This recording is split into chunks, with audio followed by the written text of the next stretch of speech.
Buenas noches, mis queridos hermanos y queridos amigos. Aquí estamos de nuevo un día más, preparados ya para tener nuestro tiempo de estudio bíblico.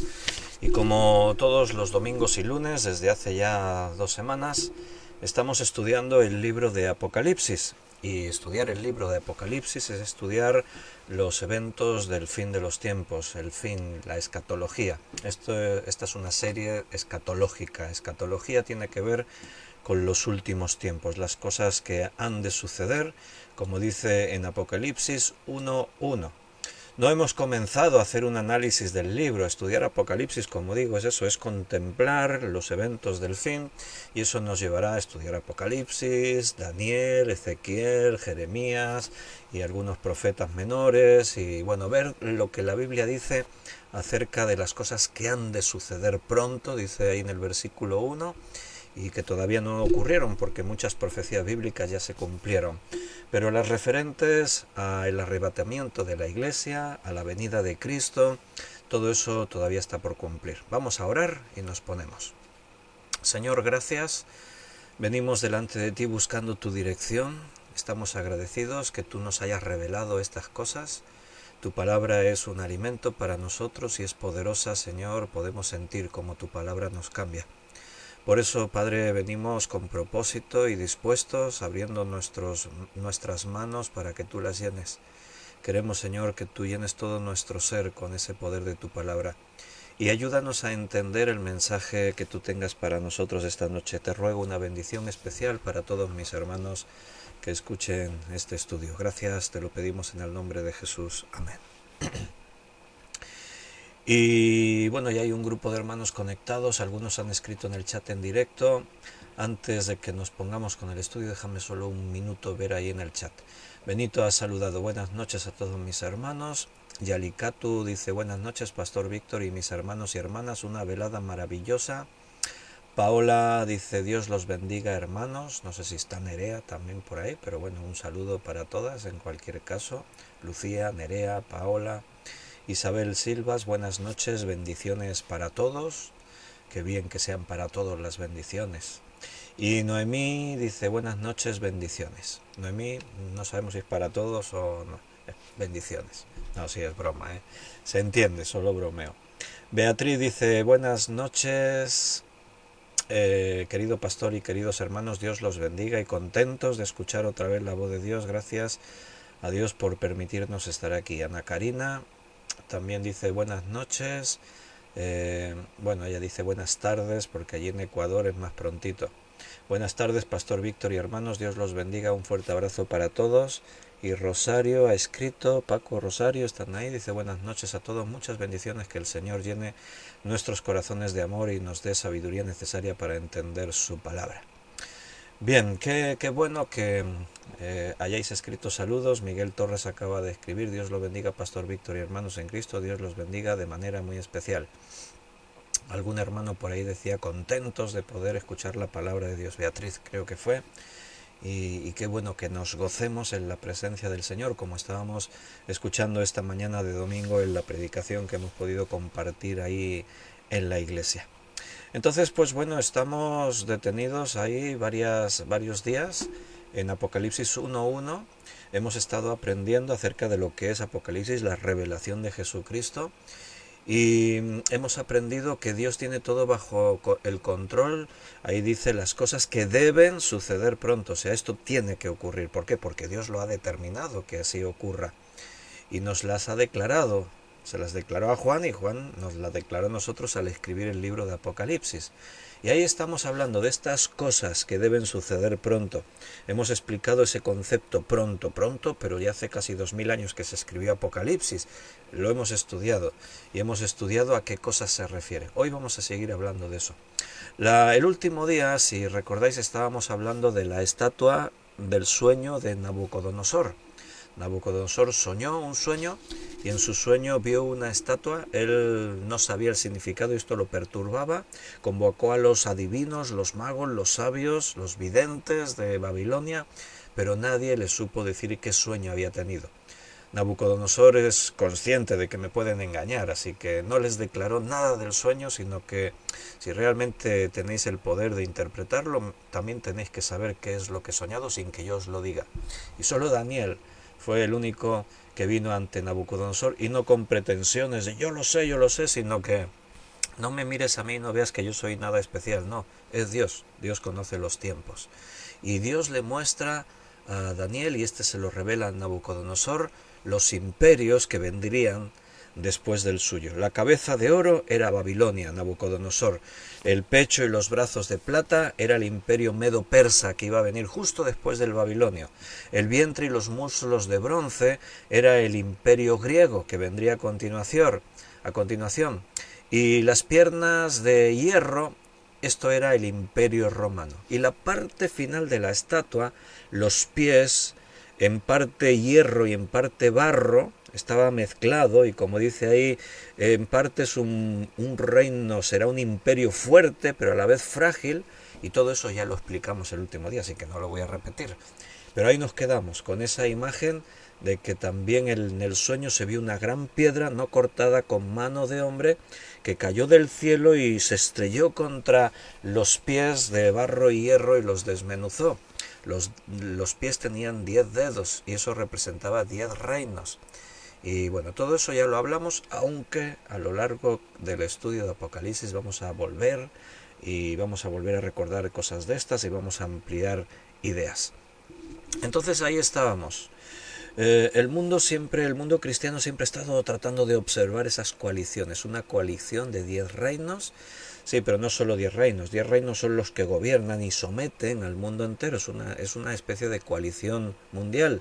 Y el cuerno pequeño que surge ahí, que derriba a 3 cuernos, a 3 reinos, demuestra que dentro de la propia coalición habrá diferencias, habrá guerras, y el cuerno pequeño, que es el anticristo o la bestia, como dice Apocalipsis, se impondrá y tomará la autoridad y el dominio, y se establecerá ese gobierno único mundial. Los eventos que Apocalipsis nos cuenta, en principio, ocurren en la zona de Europa, el Mediterráneo, el área de influencia del Mediterráneo. Cuando la Biblia se escribe, al terminar en el Nuevo Testamento, no se tiene conocimiento más allá. El mundo conocido es esa área de influencia del Mediterráneo, el norte de África, Asia, la parte más cercana de Asia, Oriente Medio, Asia.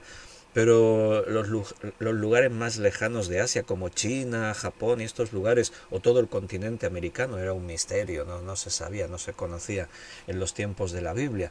Entonces el lenguaje que la Biblia dice en algún momento puede incluir todo el mundo, aún el no conocido, pero estas profecías tienen que ver más con este área conocida de la zona del Mediterráneo.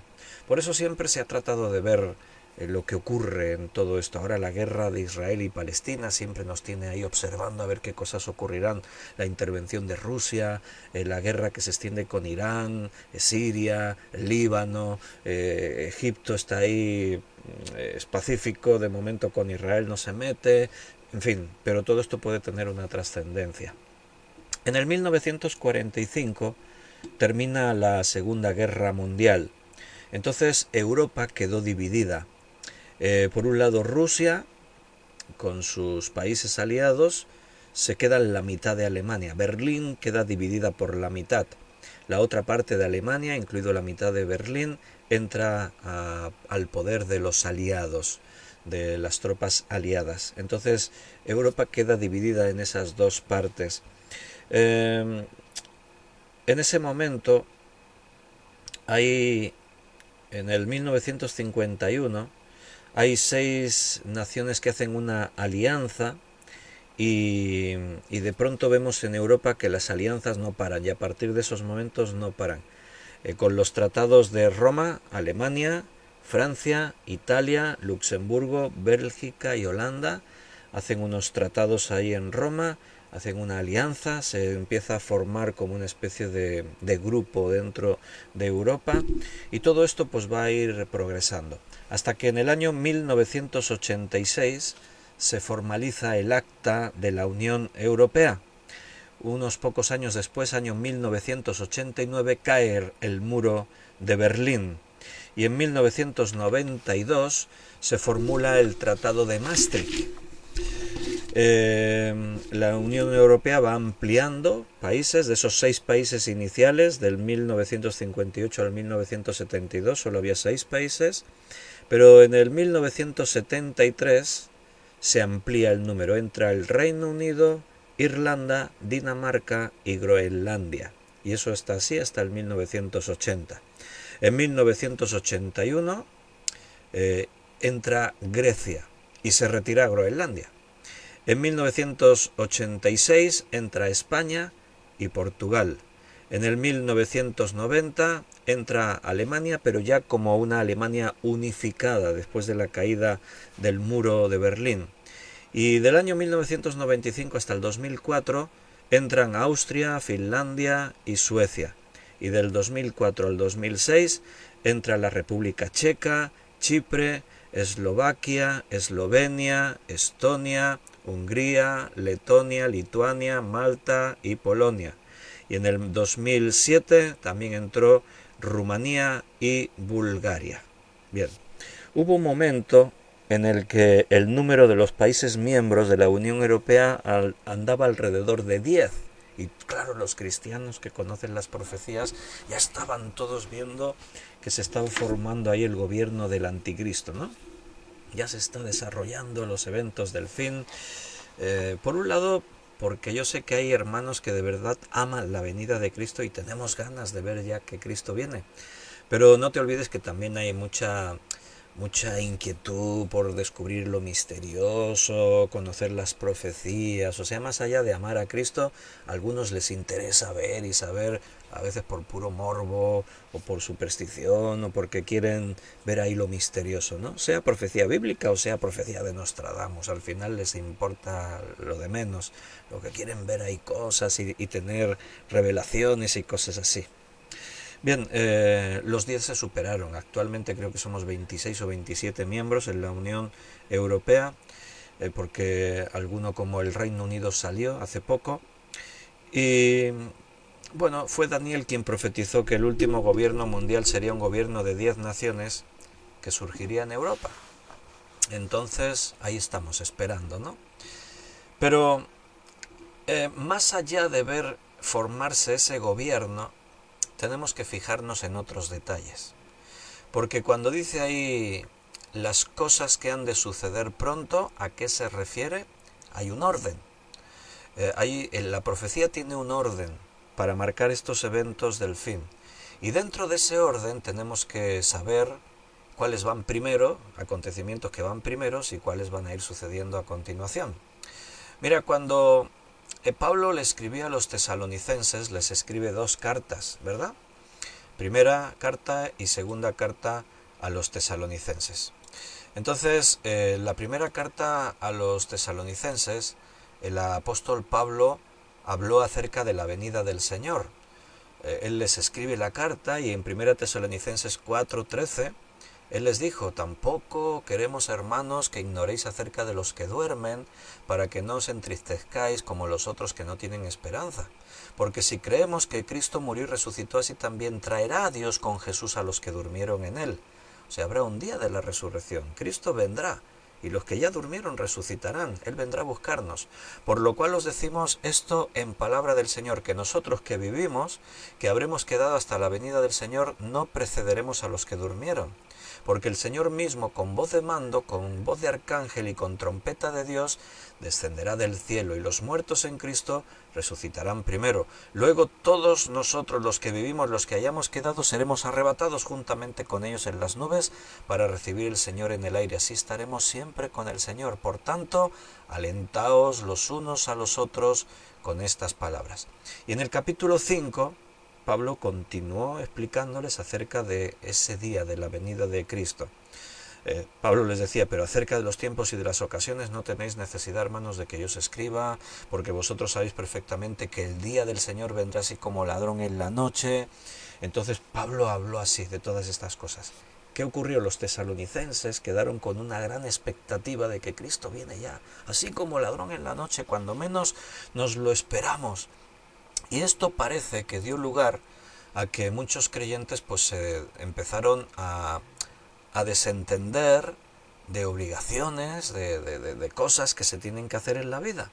Claro, imagínate que tú y yo ahora supiésemos que Cristo viene, mira, hoy es domingo, pues el domingo que viene. Tenemos una semana por delante, la última semana en la que estaremos en esta tierra. ¿Vivirías exactamente igual la semana que comienza hoy sabiendo que sería la última como si no lo supieses? ¿Verdad que no? ¿Qué harías y qué no harías en esta semana? Pues para empezar, mira, ya ni me voy a preocupar si me cobran el recibo del alquiler y pago la luz o el agua. Da igual, porque en una semana me voy de aquí. Entonces, mira, casi que voy a coger ese dinero y lo invierto en algo. ¿En qué puedo invertir ese dinero? Pues no sé, pensaría en que me voy a ir, pero el mundo va a seguir. Entonces voy a hacer algo que repercuta en la predicación del Evangelio. Pues voy a encargar Biblias y las voy a repartir. Voy a comprar todas las Biblias que pueda y las voy a repartir estos últimos días en mi ciudad, en todos los sitios. Las voy a regalar todas. No sé qué haríamos, ¿no? Pero haríamos cosas que ya no solo pensando es mi última semana en la tierra, voy a disfrutarla. No, la responsabilidad de ser creyente. Son mis últimos días aquí y me parece que me he descuidado en algunas cosas delante del Señor, así que voy a ponerme las pilas en estos días. A los tesalonicenses les pasó eso. Ah, pues el Señor viene ya pronto, pues ya ni iríamos a trabajar esta semana, ¿no? Te llamaría el jefe o llamas tú el lunes. Mira, jefe, que ya no vengo a trabajar esta semana, me autodespido. O si no vas, te llamaría el jefe. Oye, ¿qué pasó? No, que esta semana ya no vengo a trabajar. ¿Pero por qué? No, porque Cristo me viene a buscar a final de semana. Bueno, si supiésemos, no lo sabemos, ¿eh? Estamos hablando de una forma hipotética, porque el día y la hora no la sabemos, ya lo sabes. Entonces, pero si lo supiésemos, pues se lo dirías a todo el mundo. Oye, que en una semana los creyentes se van con Cristo, ¿no? Claro que lo haríamos. Bueno, los tesalonicenses pensaron, Cristo viene ya. Por eso, y por otros motivos, otro motivo era, por eso el hecho de decir, no, espérate, os lo voy a explicar mejor. Segunda Tesalonicenses, capítulo 2, vamos a leer ahí del versículo 1 al 4. Os explico un poco mejor. Me entendisteis mal. No es que Cristo vendrá ya mañana o la semana que viene. No, todavía tienen que ocurrir cosas. Entonces Pablo les explica mejor. Pero otro motivo es que parece que había algunas iglesias como la de los tesalonicenses que recibían cartas que Pablo no había escrito, pero venían firmadas por Pablo. O sea, Pablo dice, y no escuchéis, no dejéis que nadie os remueva de vuestro lugar, ni, ahora lo leemos ahí en el versículo 2, ni por carta como si fuera nuestra. O sea, porque escribían cartas y firmaban como Pablo, y en esas cartas pues igual decían cosas así, Cristo viene ya, la semana que viene, el mes que viene, mañana. Y entonces Pablo se ve en la obligación de escribir la segunda carta, guiado por el Espíritu Santo, para explicar esto. Mira, lo leemos. Segunda Tesalonicenses 2, 1. Pero con respecto a la venida de nuestro Señor Jesucristo y nuestra reunión con Él, os rogamos, hermanos, que no os dejéis mover fácilmente de vuestro modo de pensar, ni os conturbéis ni por espíritu, ni por palabra, ni por carta, como si fuera nuestra, en el sentido de que el día del Señor está cerca. Sí, está cerca, pero eso es relativo. Ahora os explica, ¿no? Pablo dice, nadie os engañe en ninguna manera, porque no vendrá, Cristo no volverá, sin que antes venga la apostasía. Eso es lo primero que dice aquí Pablo. Y se manifieste el hombre de pecado, el hijo de perdición, el cual se opone y se levanta contra todo lo que se llama Dios o es objeto de culto, tanto que se sienta en el templo de Dios como Dios, haciéndose pasar por Dios. Bien, Pablo entonces dice, mira, Cristo no vendrá sin que antes venga la apostasía. O sea que la apostasía es la gran señal que nos va a decir que Cristo ya viene. Ya estudiaremos en otro día, en otro momento, más a fondo, las señales de las que la Biblia habla en otros lugares, como Mateo 24. A Jesús le preguntaron los discípulos, Maestro, ¿y qué señales habrá de tu venida y del fin del mundo? Y Jesús dijo, mira, no os turbéis por nada, pero tiene que pasar esto. Y bum, bum, bum, le dice ahí todas esas señales. Pero parece que la gran señal, la señal que marca realmente de una forma muy clara que ya queda poco para que Cristo venga, es la apostasía. Por eso vamos a hablar ahora de esto. Dice dos cosas, que venga la apostasía y a continuación que se manifieste el hijo de pecado, el hombre de pecado, el hijo de maldición, de perdición, el anticristo, la bestia. Bien, el arrebatamiento se producirá en un momento determinado. Antes del arrebatamiento vamos a ver la apostasía. Pero la manifestación del anticristo puede ser que la iglesia lo vea o comience a ver o no. ¿Por qué? Porque Pablo dice que Cristo no vendrá. La venida de Jesús no es el arrebatamiento. El arrebatamiento es un evento que ocurre antes de su venida. ¿Cuánto tiempo antes? No sabemos bien, pero parece que está ya dentro de una serie de acontecimientos que ocurrirán en cadena, que se sucederán unos a otros y que terminarán en la venida de Jesús. Si aquí se produce el arrebatamiento, y aquí ya, o justo se estaba manifestando, y a partir de aquí se manifiesta el anticristo, estableciendo su gobierno único mundial, y entramos dentro de lo que Apocalipsis nos cuenta, y también Daniel, como los 7 años de la gran tribulación, al final de los cuales, al final de esos 7 años, entonces se produce la segunda venida de Cristo a la tierra, ¿vale? Entonces, antes, lo primero que tiene que ocurrir es la apostasía. Recuerda que estamos estudiando las cosas que deben suceder pronto. Así ha dicho el Señor en Apocalipsis 1.1, pero no solo en Apocalipsis 1.1. Así comienza el libro de Apocalipsis. ¿Sabes cómo termina? En el capítulo 22, ¿verdad? ¿Y qué dice en el capítulo 22, versículo 6? Y me dijo, estas palabras son fieles y verdaderas. O sea, sí o sí, esto va a suceder. Nadie lo puede impedir. Si algo tenemos claro, es que Cristo nos llevará con Él. Es que el mundo como lo conocemos ahora será destruido, y Dios hará cielos nuevos y tierra nueva y estaremos para siempre en ese lugar con el Señor. Estas palabras son fieles y verdaderas, y el Señor, el Dios de los espíritus de los profetas, ha enviado su ángel para mostrar a los siervos las cosas que deben suceder pronto. Las cosas que deben suceder pronto. Y la más sobresaliente, la más significativa, recuerda, es lo que hemos dicho, la apostasía. Bien, déjame que marquemos un poquito el énfasis en lo que dice Jesús. Las cosas que deben suceder pronto. Y hermano, tienes que tener sabiduría para manejarte en el mundo de hoy con los acontecimientos que ocurren a nuestro alrededor. ¿Qué quiero decir con eso? Mira, ¿te acuerdas cuando Jesús les anunció a los apóstoles en varias ocasiones que era necesario ir a Jerusalén, caer en manos de los gentiles, ser torturado y morir? Pero también dijo, y resucitaré al tercer día. ¿Recordáis cuál fue la reacción en algunos momentos de los apóstoles? Se pusieron tristes, hasta el punto que Pedro organizó una reunión de oración para impedir que eso ocurriese. Bueno, no organizó una reunión de oración. Yo estoy hablando pensando en nuestro tiempo y en la actitud de algunos creyentes. ¿Qué hizo Pedro?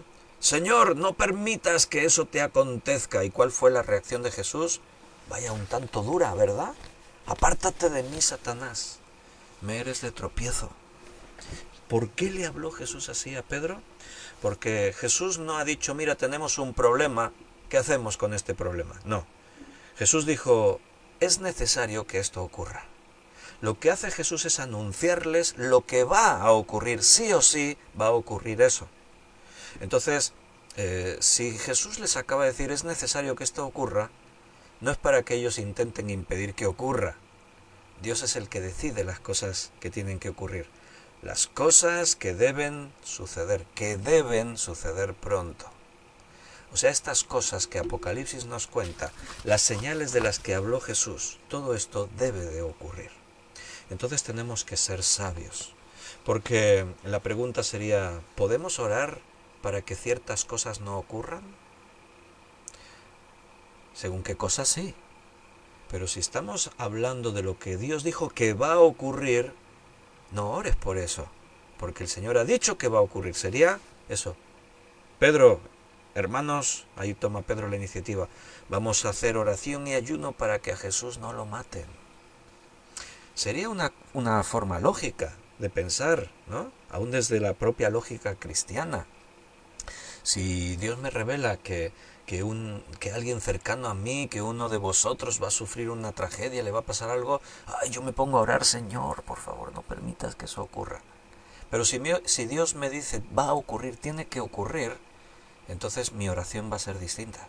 No va a ser, no permitas que ocurra, sino, por favor, Señor, dale fe, que su fe no falte. Como Jesús cuando le dijo también a los apóstoles, Satanás me ha pedido para zarandearos.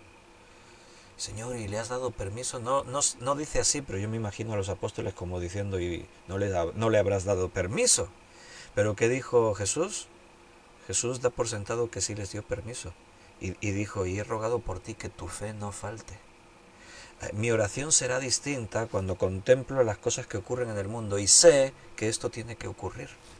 Por ejemplo, ¿podríamos orar para que el cambio climático no siga avanzando sobre la Tierra? La Biblia dice que la creación gime a una y aún está hasta la venida de Jesús. O sea, orar puedes orar, pero no vas a adelantar nada. Puedes orar, Señor, que no haya más huracanes en la tierra. ¿Crees que por mucha fe que tengas al orar así, ya no va a haber más huracanes en la tierra? Señor, por favor, no permitas que haya más terremotos. ¿Qué dijo Jesús? Y habrá terremotos en diferentes lugares. ¿Crees que por mucha fe que tengas? Sí, porque la Biblia dice que si tenemos fe, hasta podemos mover montañas. Sí, pero todo eso está en un contexto. ¿Cuál es el contexto? Que todo lo que pides esté dentro de la voluntad de Dios. Entonces, porque tú ores, porque organicemos una marcha y nos unamos todos los creyentes y nos pongamos a orar para que no haya más terremotos, eso no va a ocurrir. Los terremotos van a seguir ocurriendo porque son los efectos del pecado en este mundo y Jesús dijo, va a ocurrir eso. ¿Podemos orar para que ya no haya más pandemias en el mundo como pasó con el COVID? No. Va a haber más pandemias, habrá pestes, dijo Jesús. Y la pandemia que tuvimos ya fue simplemente un anuncio de lo que viene. Entonces no podemos cambiar el futuro que está escrito. Estas cosas deben suceder, así dijo el Señor. Ahora, entonces quiere decir que ya no oramos, sí, pero puedes orar de otra forma, como estábamos diciendo.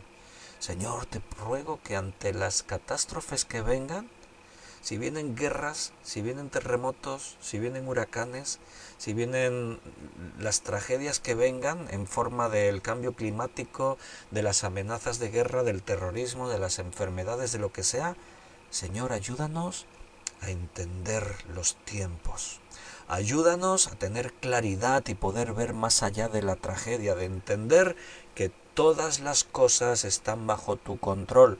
Jesús le dijo a los apóstoles, porque les vio las caras ahí escuchando terremotos, hambres, pestes, guerras, y estaban ahí. Y Jesús le dijo, no os turbéis, no os preocupéis en exceso, es necesario que estas cosas ocurran. Entonces, cuando yo sé que todo está bajo control y que las cosas que ocurren, algunas tragedias me golpearán, otras no. Ahora mismo hay tragedias que están golpeando a nuestros hermanos en la fe en otros lugares del mundo. Sabes que en la franja de Gaza no hay muchos, pero hay cristianos también allí que se reúnen en el nombre de Jesús y estudian la Biblia y están sufriendo los bombardeos y la guerra. Hay otras tragedias que nos golpearán a unos y a otros no. Pero no podemos cambiar esas cosas que van a suceder en el mundo. Ahora lo que sí podemos hacer, escúchame bien, pon toda tu atención en lo que voy a decir, porque para eso se escribió Apocalipsis y la profecía. Lo que sí que podemos hacer es estar preparados para cualquier cosa que ocurra. Por eso, ¿por qué crees sino que el Señor nos ha revelado todas estas cosas? Para que estemos preparados. Eso es lo que tenemos que hacer. Tenemos que prepararnos para el fin. O sea, nosotros formamos parte de iglesias con las que tenemos comunión y hacemos cosas. Justo ayer, sábado por la tarde, hicimos un culto unido a las iglesias. A veces A nivel de iglesia se quieren organizar eventos. Vamos a hacer un evento contra esto, contra aquello, contra lo otro. Voy a decir algo que nunca hemos hecho aquí así nadie que se dé por aludido, ¿no? Vamos a hacer un movimiento contra el tráfico de drogas, por ejemplo, ¿no? ¿Está bien o está mal que hagamos eso? Bueno, no está bien ni mal, pero te digo, no es nuestra misión. O sea, pregunto, ¿qué vamos a conseguir haciendo una marcha contra el tráfico de drogas? Contra la violencia en según qué forma, contra... ¿Qué vamos a conseguir? Nada. ¿Por qué? Porque en el mundo van a seguir ocurriendo esas cosas, por muchas marchas que hagamos. Estaba escuchando a un pastor que hablaba de México, un pastor mexicano, y hablaba de México. Y decía, aquí en México, en no sé qué años, los años no sé cuántos, se puso como de moda estas cosas de decretar. Yo decreto y en el nombre de Jesús y atamos esto y atamos lo otro. Bien, dice, de pronto se puso muy de moda, aquí en México, decía este pastor, atar el espíritu del narcotráfico, porque era un tiempo en el que las drogas comenzaban a expandirse por este país, y a la vez era un país que servía como de puente para el narcotráfico que entraba a Estados Unidos, y entonces muchos pastores tomaron estas formas de decretar, de ordenar, de atar, de no sé qué. Y entonces este pastor decía, ¿de qué sirvió que se pasaron ahí meses organizando eventos y en el nombre de Jesús atando el espíritu del narcotráfico? Para empezar, eso no es un espíritu.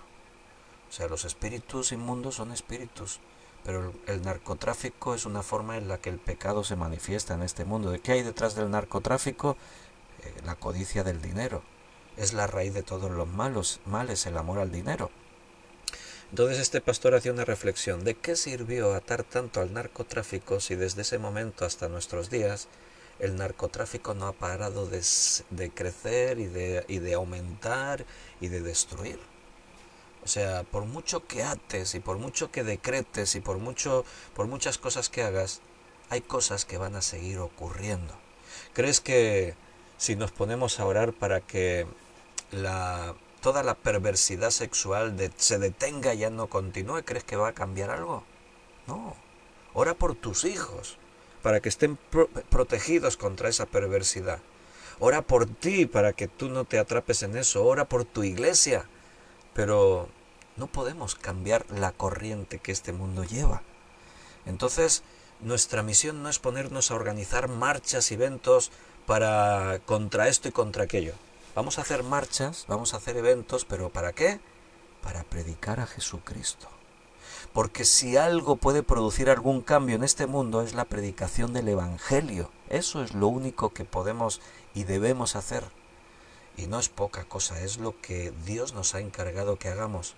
Porque el mundo seguirá su corriente, pero algunos que siguen esa corriente pueden ser rescatados del pecado en cualquiera de esas formas: narcotráfico, perversión sexual, violencia, cualquier cosa.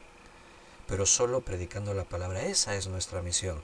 Eso le decía Pablo a Timoteo, que prediques la palabra, que instes a tiempo y fuera de tiempo, enseña, redarguye.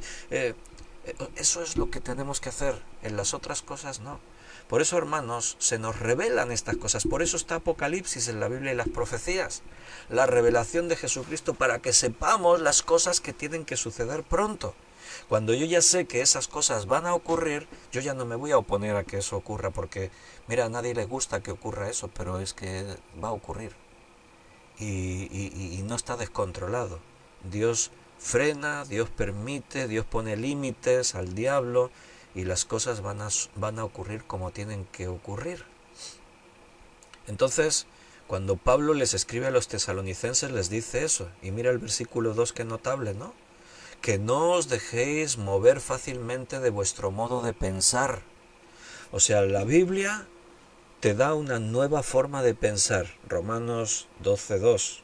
Transformaos por medio de la renovación de vuestro entendimiento. La Biblia te lleva a una nueva forma de pensar, de ver las cosas. Ahora ya, después de que conoces la Biblia, Algunos de nosotros que llevamos ya, bueno, nos vamos a ir acercando poco a poco hacia los 4 años. Uf, se dice pronto eso. 4 años en los que ni un solo día faltamos de tener un estudio bíblico.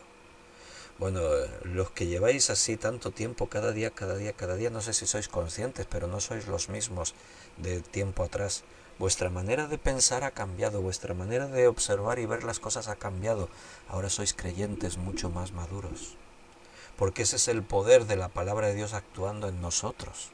Y yo quiero más, no quiero quedarme ahí donde estoy. No me puedo conformar, como decíamos esta mañana. Hay gente que con un poquito de Dios les basta, pero hay otros que quieren la presencia de Dios en sus vidas. A Saúl le bastaba con la superstición suya de que, bueno, vamos a ofrecer sacrificios a Dios, que ahí están nuestros enemigos que nos van a atacar. Pero a otros como David no, querían la presencia de Dios en su casa, en su ciudad, en medio del pueblo. ¿Qué es lo que tú quieres? ¿Quieres la presencia de Dios en tu vida? Demuéstralo. No lo digas, demuéstralo. Demuestra que cada día que puedes escuchar la palabra eso te importa, que cada día que puedes compartir con tu hermano eso te importa. Demuestra que las cosas de Dios son las más importantes en tu vida, más allá de lo tuyo, más allá del ocio, más allá de las amistades con el mundo, más allá de lo que tú pretendes alcanzar y conseguir en este mundo, de esos tesoros en la tierra. Demuestra que la presencia de Dios te importa. Deja que Dios obre en tu vida, involúcrate con la iglesia, déjate discipular. Bueno, las cosas que deben suceder. No os dejéis remover de esta manera de pensar, le dice Pablo a los tesalonicenses. Ni os conturbéis. No te salgas de la verdad, ni por espíritu, ni por palabra, ni por carta como si fuera nuestra. No permitas que nadie te desvíe del propósito que Dios tiene en tu vida y del conocimiento de estas cosas. ¿Por qué? Porque va a venir la apostasía, dice. Que nadie os engañe en ninguna manera, porque no vendrá sin que antes venga la apostasía. En otras palabras, mira, que tú no formes parte de la apostasía. Eso es lo que aquí importa. Porque la apostasía va a venir. Estas cosas van a suceder. Ocurrirá. Es una señal del fin y no lo podemos cambiar. No voy a organizar una reunión de oración. Vamos a orar, hermanos, para que no venga la apostasía. No. Sería de ir contra lo que Dios ha dicho que va a ocurrir. ¿Entiendes? Entonces, ¿qué es apostasía? ¿Qué significa? Apostatar significa salirse. En este caso, abandonar deliberadamente la verdad. Apostasía es salirse de la verdad. Y nota que no está hablando de iglesias vacías. Está hablando de gente que se ha salido de la verdad. Mira, justo ha salido la pregunta de Miguel, ¿qué es la apostasía? Estoy respondiéndolo, Miguel, ¿ves? Me adelanté a lo que tú preguntabas. Apostatar es apartarse de la verdad. No esperes ver iglesias vacías. Al contrario, puedes ver más que nunca iglesias llenas con miles, pero que no están en la verdad. Eso es apostasía. Iglesias que no predican la palabra y no se esfuerzan en obedecerla. Iglesias que se llenan de eventos, de actividades, de arte, de música, de un montón de cosas. No tienen por qué ser cosas extrañas, pero que simplemente no están obedeciendo a Dios, no están buscando su presencia. Saúl era un apóstata. Dios le dio su Espíritu Santo, pero él no permaneció en la verdad. Hizo las cosas a su manera, no cometió pecados feos, así horribles, desagradables. Simplemente no quiso estar en la voluntad de Dios, no quería obedecer a Dios. Hermanos, lo que estamos estudiando ahora, lo que Dios nos está hablando ahora, requiere de una gran reflexión de cada uno de nosotros, porque te aseguro que yo soy pastor, llevo más de 40 años como creyente, pero cuando me enfrento a estas cosas que la Biblia dice, te aseguro que sobre mí cae una gran reverencia y temor de Dios, en el sentido de reflexionar y decir, Señor, no permitas que yo caiga en la apostasía. No voy a orar, Señor, no permitas que venga la apostasía. No, voy a decirle, Señor, que yo no me caiga en la apostasía, que yo no me caiga de la verdad. Y esto me hace mantener una actitud de alerta. Como decíamos esta mañana, ¿te da vergüenza venir a la presencia de Dios y celebrar? ¿Te da vergüenza venir y abrazar a tus hermanos y demostrar tu amor? Ayer estábamos en el culto unido. Ana Rita, ¿cómo se llama tu nieto, el pequeño, el hijo de Karina? Que ahora no me acuerdo del nombre. Estábamos allí y llegamos y aparcamos el coche justo delante de la autocaravana de Ana Rita, que estaba ahí con su marido Jesús, con su hija Karina y sus nietos. Estaban por ahí. Y llego a aparco porque íbamos un poco tarde, teníamos que enchufar instrumentos para probar todo. Y llego, aparco, me bajo del coche, mi hijo Daniel y yo nos bajamos del coche y estaba allí el pequeño, el nieto de Ana Rita, estaba por allí, el hijo de Karina. Y me ve, Junior se llama, ahí está el nombre, Junior, y estaba Junior por allí, y me ve, y se le iluminó la cara y salió corriendo para donde estaba y no dijo nada, bueno, sí dijo, me vio y dijo, ¡Pastor! Así gritó, ¡Pastor! Y salió corriendo para donde estaba y llegó y me dio un abrazo. Y wow, yo me quedé, yo iba con prisa por entrar a la iglesia, pero de pronto ya no me importó si llegaba tarde o no. Ahora, ese momento era especial. Si me tengo que quedar ahí unos minutos más, me quedo. ¿Por qué? Porque fue una manifestación de un niño. Eso es auténtico. Cuando yo iba pensando en esto, ¿no? Y un poco más allá me encontré con hermanos del grupo de alabanza, entré dentro y nos saludamos, pero yo iba pensando en lo que había ocurrido y pensaba, yo me reprimo para no saludar así a mis hermanos. ¿Por qué? Porque sé que muchos me mirarían raro, ¿no? Si salgo corriendo de ahí, hermano, y le abrazo y todo, dirían, ¿qué pasa? ¿Qué ocurrió? Pero yo me gozo cuando veo a mis hermanos. Y algunos en la iglesia nos saludamos así, nos vemos y a mí se me ilumina la cara cuando veo a algunos de vosotros, ¿no? Cuando os veo ahí, ¡ay! Y algunos llegamos ahí, nos abrazamos, ¡ay, qué alegría verte! Qué bueno que has podido venir hoy. Pero otros no, otros ahí tú ya te frenas, ¿no? Porque tú ves que el otro viene ya con unas formas. Hola, pastor. Y algunos te dan así 2 besos a 1 metro de distancia, ¿no? Algunos es así un saludo como muy formal. Y yo pensaba, ay, ahora con estos detalles como el de Junior, esos gestos, entiendo mucho más la expresión de Jesús, si no os hacéis como niños, no entraréis en el reino de los cielos. Tenemos que ser así de sencillos, amar la presencia de Dios y buscar la presencia de Dios en nuestras vidas, demostrar ese amor del que estamos estudiando los martes todavía ahí en Primera de Juan. Las cosas de Dios tienen que ser así, auténticas, porque si no, cuidado que no nos convertamos en apóstatas, que nos salimos de la verdad, porque cuidado, me preocupa lo que dirán, tengo vergüenza, ay sí, pero no tengo tiempo para estar tanto estudiando la Biblia. ¿En serio no tienes tiempo? Yo hace ya muchos años que no uso esa expresión, no puedo, no tengo tiempo, eso ya no... Si Dios me pone cosas delante, no me atrevo a decirle no tengo tiempo y no puedo, ya no digo eso, ya no. Al contrario, reflexiono y pienso, digo, mira todo lo que estamos haciendo, pero de pronto me paro y digo, sí, pero no es suficiente, aún debemos seguir creciendo y haciendo más. Nunca voy a pretender haberlo alcanzado ya, sino dejando lo que queda atrás, nos extendemos a lo que está delante. Entonces, esto tiene que ser a más, a más, a más cada día. Pero yo cuando oigo a algún hermano que dice eso, ay, no pude, no tuve tiempo, no puedo hacerlo, yo pienso, bueno, como excusa para mí me vale, pero delante de Dios no sirve.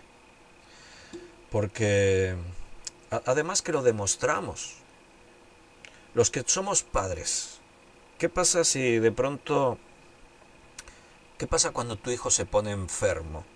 Tú estás ahí en casa, tienes una agenda para tu día, tienes programadas las cosas, y cosas muy importantes, cosas que dices, no, es que es mi obligación y tal, pero de pronto tu esposa te dice, cariño, el niño está enfermo y estoy preocupada, mira, tiene mucha fiebre, y mira, si estoy casi a 40 de fiebre, ¿no? ¿Y qué le ocurre? No sé.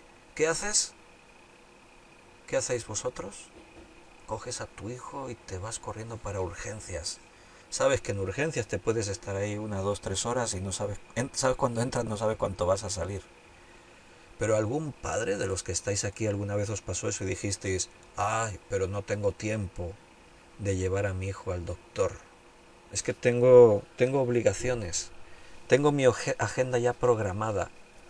Y algunas de esas obligaciones no son tantas obligaciones, son cosas que escogemos hacer en la vida, pero que no son vitales.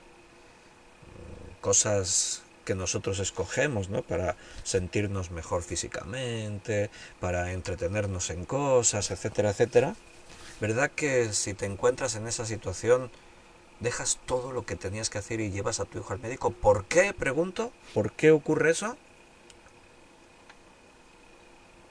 Porque de pronto eso es más importante que todas las demás cosas. Entonces, tenemos obligaciones y tenemos que cumplir obligaciones. Pero hay cosas que te privan de atender las cosas de Dios, de estar con tus hermanos, de dejarte discipular, de crecer y servir en la iglesia, etcétera, etcétera, etcétera, y que tú dices, no puedo, no tengo tiempo, cuando no es verdad. Es porque tú escoges otras cosas que podrías invertir el orden, pero tú escoges para ello. Hermanos, al hablar de apostasía, yo siento temor reverente delante de Dios. De pronto hago una reflexión interna, miro en mi interior y me preocupo. ¿Cómo estoy viviendo a Cristo? ¿Qué estoy haciendo? Para nada quiero formar parte de la apostasía. Yo quiero estar en el camino. Y sé que estar en el camino implica pagar un precio. Y por eso nunca la predicación de la palabra os va a decir todo esto es fácil, tira para adelante, te lo vas a pasar genial y va a ser súper divertido. No.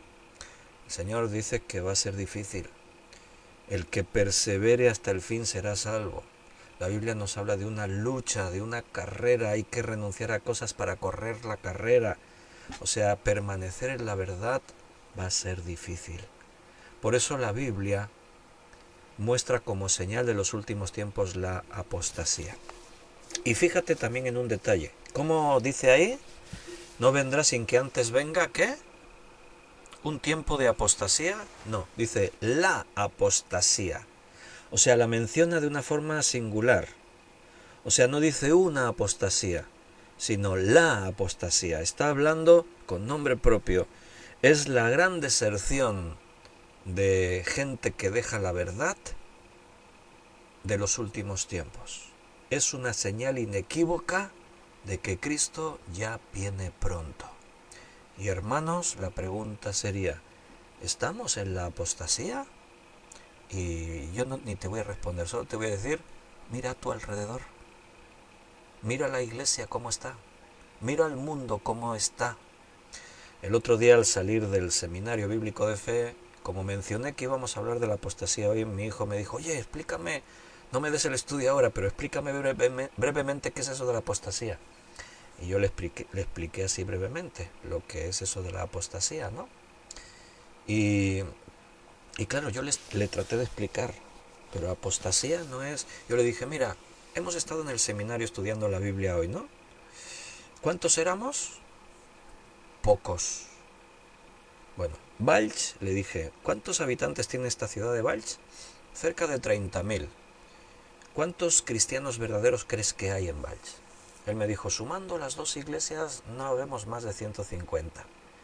Y yo le dije, bueno, sería mucho pretender que todos los que están en las iglesias son cristianos o que no todos, o sea, los que no van a una iglesia ya no son cristianos. Pero en cualquier caso estamos hablando de 100, 200, 300, yo qué sé, vamos a ser generosos, 500, 1000. ¿Qué son entre 30.000 y 1000? Son pocos. Pocos. Vivimos tiempos de la apostasía. La gente no está en la verdad, están fuera de la verdad y no quieren saber de la verdad. Pero eso ocurre también dentro de la propia iglesia cristiana. Yo sé que hay muchos creyentes que están esperando que en estos tiempos que vivimos venga un gran avivamiento en toda la tierra. Pero sinceramente, Cada vez que oigo eso, me pregunto, ¿y de dónde sale esa idea? ¿Dónde dice eso en la Biblia, que va a haber un gran avivamiento mundial? Antes de que Cristo venga, he estado en eventos no hace mucho y en otros lugares y con iglesias, y se proclama el avivamiento que viene, y va a venir un avivamiento, y se van a... Y yo pregunto, ¿dónde está eso en la Biblia? Porque yo cuando estudio los últimos tiempos veo lo contrario, que va a venir la gran apostasía. A lo mejor algunos van a ver cosas y van a creer que es un gran avivamiento y no va a ser otra cosa que apostasía. Porque como te he dicho antes, la apostasía no es que las iglesias se quedan vacías, en algunos casos es que las iglesias se abarrotan. Y hablamos de iglesias de decenas de miles, pero apartados de la palabra de Dios, apartados de la verdad. Escucha las palabras de Jesús en Mateo capítulo 18, versículo 8. Esto está en el contexto de una parábola. La parábola de la viuda persistente. Era una mujer, una viuda, que necesitaba que se le hiciese justicia. Y esta parábola Jesús la mencionó con la necesidad de tener una actitud de perseverar en la oración. Entonces, había un juez en esa ciudad, pero ese juez ni temía a Dios ni respetaba a los hombres. Y había una viuda que estaba siendo maltratada. Estaban abusando de ella en aspectos de la vida, ¿no? Y entonces vino ante el juez buscando justicia. Hazme justicia de mi adversario, pero el juez no quiso. ¿Por qué? Mira, porque ahora me voy a preocupar de esta mujer. Pero esta mujer insistía,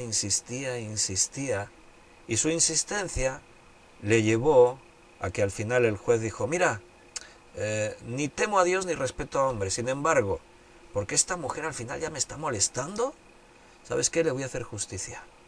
Jesús dijo, así tendría que ser nuestra actitud, de orar, orar, orar. No es que Dios se va a molestar, ya va a decir, qué pesado, te voy a dar lo que... No, esto es una parábola, así no funcionan las parábolas. La parábola gira en torno a una enseñanza central. ¿Cuál es esta enseñanza? Ahí lo dijo Jesús, la necesidad de orar siempre y no desmayar. Pero al final de esta parábola, Jesús dice, versículo 7, ¿y acaso Dios no hará justicia a sus escogidos que claman a Él día y noche? ¿Se tardará en responderles? ¿A qué se refiere? Porque muchos verdaderos cristianos, ¿sabes cuál es una oración en común que tenemos muchos verdaderos cristianos? La oración es, ven ya, Señor. Señor, por favor, ven a buscar tu iglesia ya. Por eso Jesús dice, os digo, que pronto les hará justicia. Pero cuando el Hijo del Hombre venga, ¿ves que está hablando de su venida, su segunda venida?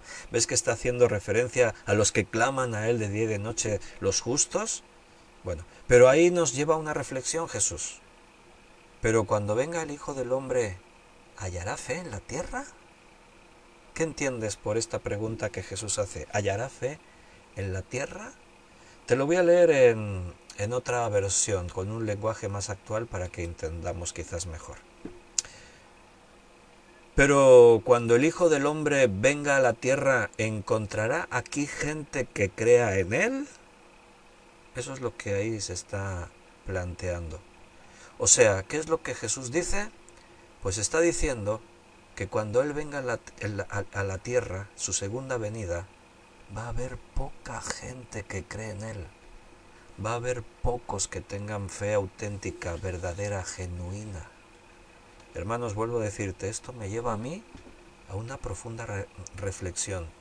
Como cuando Jesús dijo a los apóstoles, uno de vosotros me va a entregar. Y todos empezaron a mirarse y a preguntarle a Jesús, ¿seré yo, maestro? ¿Seré yo? ¿Seré yo? ¿Formaré yo parte de la apostasía? ¿Estoy ahora a lo mejor ahí en el filo, deslizándome? ¿Dónde estoy? Eso es lo que a mí me preocupa saber. ¿En qué lugar me encuentro? ¿Habrá un avivamiento a nivel mundial? No, ¿dónde dice eso en la Biblia? ¿Dónde está eso escrito? Déjame que rápidamente te muestre uno de los textos que citan los que hablan así. Joel, profeta Joel, capítulo 2, versículo 22 al 32. Joel 2, 28 al 32. Después de esto, dice el profeta Joel, derramaré mi espíritu sobre toda carne y profetizarán vuestros hijos y vuestras hijas, vuestros ancianos soñarán sueños y vuestros jóvenes tendrán visiones. Y también sobre los siervos y sobre las siervas derramaré mi espíritu en aquellos días y daré prodigios en el cielo y en la tierra, sangre y fuego y columnas de humo. El sol se convertirá en tinieblas y la luna en sangre antes que venga el día grande y espantoso de Jehová. Y todo aquel que invocare el nombre del Señor será salvo, porque en el monte de Sión y en Jerusalén habrá salvación, como ha dicho Jehová, y entre el remanente al cual él habrá llamado. Algunos dicen, ¿ves? Está profetizado un avivamiento mundial. Los hijos, los jóvenes profetizarán, los ancianos también tendrán sueños y vuestros jóvenes tendrán visiones. Pero ¿realmente el texto está diciendo eso? ¿Que habrá un avivamiento o que ocurrirán todas esas cosas? Bueno, déjame que te pregunte algo. ¿Crees que esta profecía se ha cumplido? Y si es así, te diría, ¿cuándo se cumplió? Si crees que esta profecía ya se cumplió, pues te preguntaría, ¿cuándo se cumplió esta profecía? ¿Qué creéis los que estáis escuchando este estudio? ¿O piensas que todavía es una profecía que se tiene que cumplir con un gran avivamiento que venga? Mira, ahora ya no tengo tiempo de explicarla en profundidad. Si os parece, mañana lunes retomaremos aquí la idea, ¿no? Pero bueno, para que no os vayáis así con el interrogante, déjame 2 minutos, 3 minutos. Permíteme un poquito más. Y para despedirnos, un poquito, paciencia. Mira, aquí está hablando de algo que ocurriría. En el Antiguo Testamento no todos tenían el Espíritu Santo. La Biblia menciona unos pocos que eran ungidos por Dios, que recibían el Espíritu Santo. ¿Quiénes? Aquellos que como un profeta o como un rey tenían que desempeñar una tarea importante, crucial para servir a Dios, dirigiendo al pueblo, ministrando al pueblo. Pero no todos los que eran verdaderos creyentes tenían el Espíritu Santo. Así que aquí se está profetizando algo que ocurriría. Y es que el Espíritu Santo sería derramado sobre todos, incluso siervos y siervas. Da igual tu condición social, humana, da igual. Sobre todos los que crean será derramado el Espíritu Santo. Y a la vez el texto, si te has dado cuenta, todo esto lo menciona en los tiempos del fin.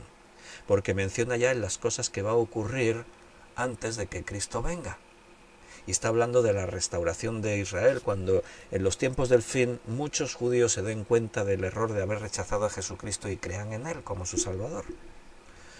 O sea que recuerda lo que he dicho algún día, que esto es vital para entender estas cosas, que la Biblia ubica el periodo del fin desde la venida de Jesucristo y la instauración de la Iglesia hasta su segunda venida. A eso se le llama el tiempo del fin. ¿De acuerdo? Entonces estamos en el tiempo del fin. Pero pregunto, ¿cuándo se cumplió lo que dijo el profeta Joel? ¿Crees que se cumplió? Y si se cumplió, ¿cuándo fue?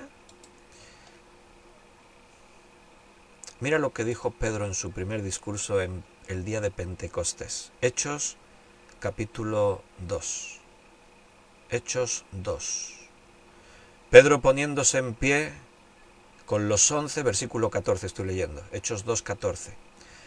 Pedro poniéndose en pie con los 11 alzó la voz y les habló diciendo, varones judíos todos y todos los que habitáis en Jerusalén, esto sea notorio y oíd mis palabras. Porque estos que estáis escuchando no están ebrios como suponéis, puesto que es la hora tercera del día, eran las 9 de la mañana. Mas esto es lo dicho por el profeta Joel. Y en los postreros días, dice Dios, derramaré mi espíritu sobre toda carne, y vuestros hijos y vuestras hijas profetizarán, vuestros jóvenes verán visiones, y vuestros ancianos soñarán sueños, y de cierto sobre mis siervos y sobre mis siervas, y cita todo lo que hemos leído nosotros, Joel 2, 28 al 32. Y Pedro dice, ahora, hoy se está cumpliendo esta profecía. O sea que no esperes, que es algo que se tiene que cumplir todavía. Ya se cumplió. Ya se ha cumplido esta profecía porque ahora el Espíritu Santo ha sido derramado sobre todos los que han creído en el Señor. Mañana explicaré un poquito más y entonces eso de que profetizarán y que tendrán sueños y visiones y tal, mañana lo explicamos un poco mejor.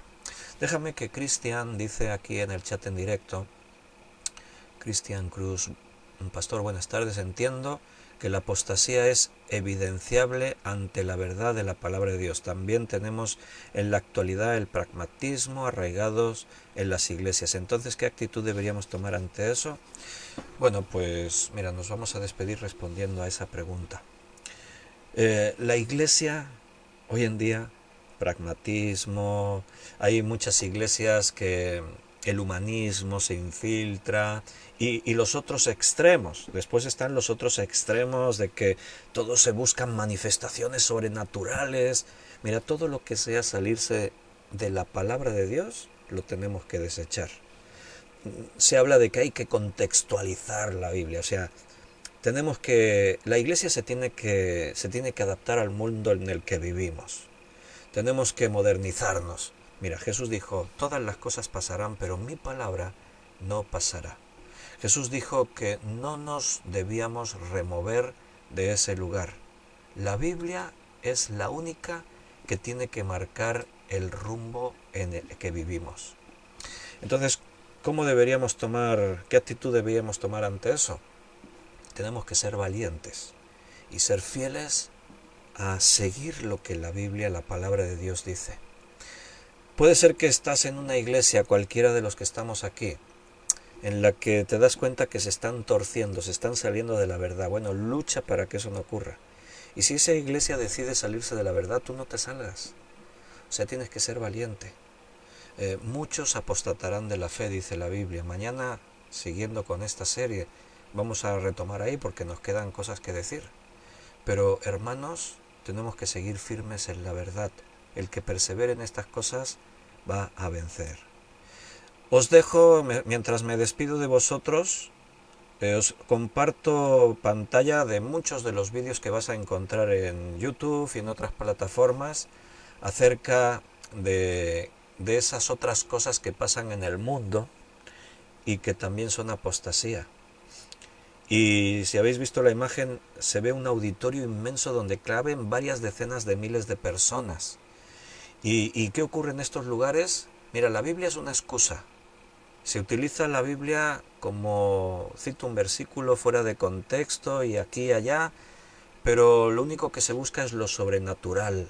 Se buscan manifestaciones sobrenaturales. Aquí en imagen tenéis una pastora, surgen modas, que tiene una forma así como de liberar y de sanar, se carga a la gente encima, hay que reconocerle el mérito, porque está fuerte. A este señor que está cargando pesa sus kilos y mírala, se lo carga ahí y hace eso con la gente. ¿Por qué? ¿Dónde dice eso la Biblia? ¿Para qué? No se predica la Biblia. Se buscan todo tipo de manifestaciones, de formas, de actitudes y todo eso es apostasía. No se está predicando la verdad. Mira, ahí con la chaqueta se la pasa por encima a la gente y de pronto es como que reciben una unción especial y se ponen todos a danzar. Es la unción de la chaqueta, de la americana.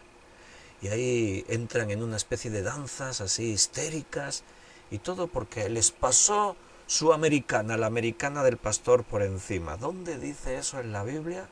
¿Dónde está eso en la Escritura? Bueno, pues algunos entienden que esto es así, que se puede hacer. Ahí voy saltando este vídeo. Mira, ahí está Cash Luna, tira la Biblia en el suelo, ahí empieza a decir no sé qué, pero la Biblia está como una excusa. No predican la Biblia, usan la Biblia como una especie de amuleto, como decíamos esta mañana con el Arca de la Alianza, y de pronto él empieza a decir cosas ahí que no tienen nada que ver con lo que la Biblia dice, y estos que están por ahí, pues empiezan a reaccionar de formas extrañas. Mira, se caen por ahí por el suelo, pierden el control sobre sí mismos, empiezan a convulsionar en el suelo y esto les pasa a uno, le pasa a otro, le pasa a otro y bueno, o sea, son cosas que dices, esto no, bueno, ha saltado un anuncio ahora ahí, esto no tiene mucha explicación. Bueno, hermanos, nos despedimos. Si Dios lo permite, Miguel Torres preguntaba mañana a la misma hora, sí, en España son las 9. Pero los que no habéis cambiado esta noche el horario, en Europa se cambió el horario, retrasamos los relojes una hora, entonces tened en cuenta que ahora para nosotros las 9 es una hora menos para los que no habéis cambiado el reloj. Así que mis queridos, nos despedimos por esta noche, que Dios os guarde, que Dios os os dé sabiduría, que permanezcamos fieles en su palabra. Si Dios nos lo permite, mañana seguiremos hablando de estas cosas. Un abrazo muy fuerte y que el Señor os bendiga.